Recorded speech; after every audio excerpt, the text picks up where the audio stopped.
that the men that they're dating actually are their coping mechanisms for what they actually went through, because they gained a deep rooted level of insecurities from somewhere. When young girls start dating, usually it's some dude that's older. Why? Because she wants him to save her from her home life. She wants to leave her mama's house because her home life is so screwed up. Mr. Lego, let me help you out for a second because I agree with some of the things you're saying, but like Pierce said, you are giving the most extreme channels to it. Extreme? Can I what I'm How taking is this from what you're extreme? with the vivid descriptions of what you're explaining, but let me just take what I'm taking from what you're saying, the part that I actually agree with. Your father is a daughter's first love. Which Okay, most of us don't so have. father, the relationship between a father and a daughter is a very special and very intricate one. Okay, the respect that a young girl learns and confidence that she gains starts at home with her mother and father. But if That the is father's not there, established. That is established at a very young age. So when you are going out into the world as a young woman, as a young lady, that foundation of your confidence and your self-security, being comfortable in your skin, that should have already been established. If but it if he's wasn't, not there, now if what? it what, Mr. Hold Lego, on, I let didn't go. interrupt you.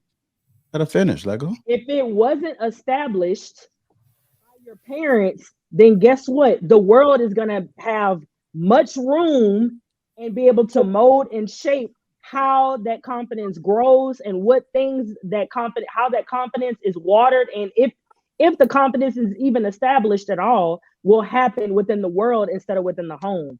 That's So what I'm I saying. agree. I agree with you with that because you definitely learn as a young girl, that your father's your first love. So yeah, the relationship isn't a sexual one, but it is a very special one. And you have the relationship. You learn what are the things that are desirable for that, the type of things that I want in a husband. You should be seeing that in your home by your father, the interaction between your mother and your father. So all those things and how they talk to you, how your father talks to you, how you hear your father talk to your mother, all those type of things build the foundation of what you expect from men in the real world as you become a woman.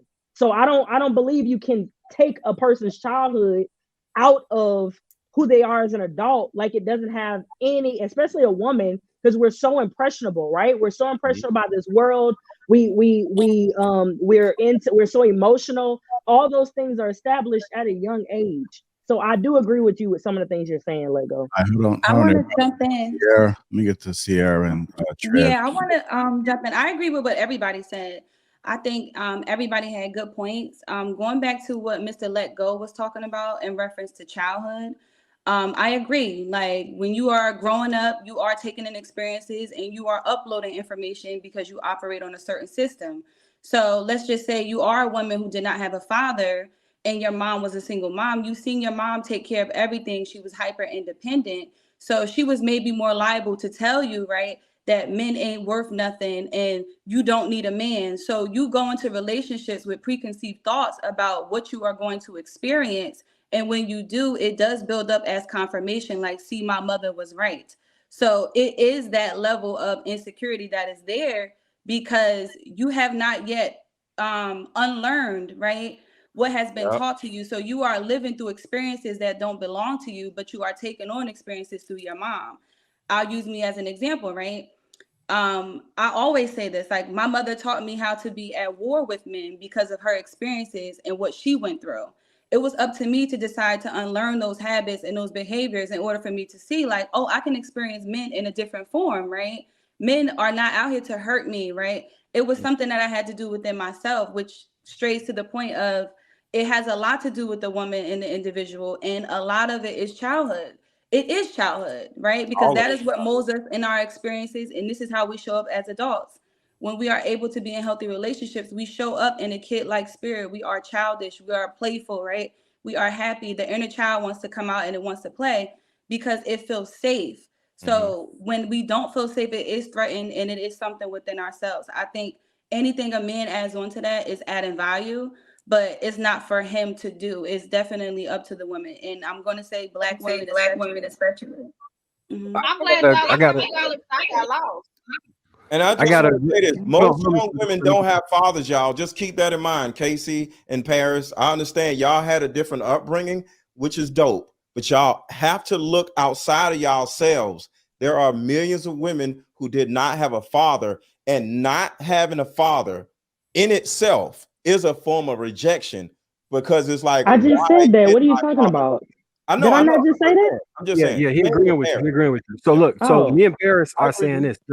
The solution is what I was talking about, and I think what Paris was talking about, because I know you said it was a coping mechanism, but it's only a coping mechanism if it's a topical fix.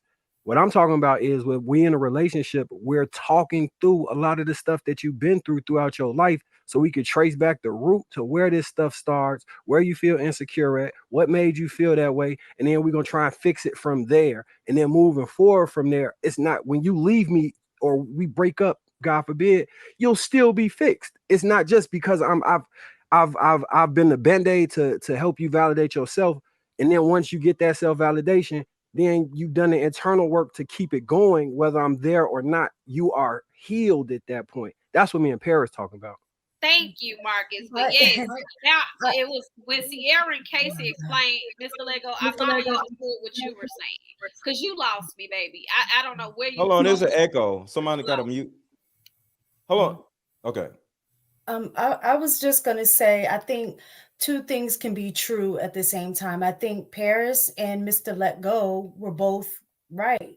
For Paris and what she was saying is that it doesn't necessarily mean that something happened in your childhood to create insecurity. Sometimes the relationship itself can create the insecurity, and I've seen that where you come in a relationship with confidence, but depending on the mate, they can create the insecurity in you by the example that she's with cheating or not giving me time or attention or putting things, a whole bunch of other things before me. I'm not a priority. So those things can create a insecurity that wasn't there prior to the relationship. That can happen. However, I do agree with Mr. Let Go is that a lot of time our previous experiences have created insecurities that some we are aware of, others we may not be, and then those insecurities come out in the relationship. But something to what Marcus was saying, which I agree, but I also think it kind of gets us into trouble as well.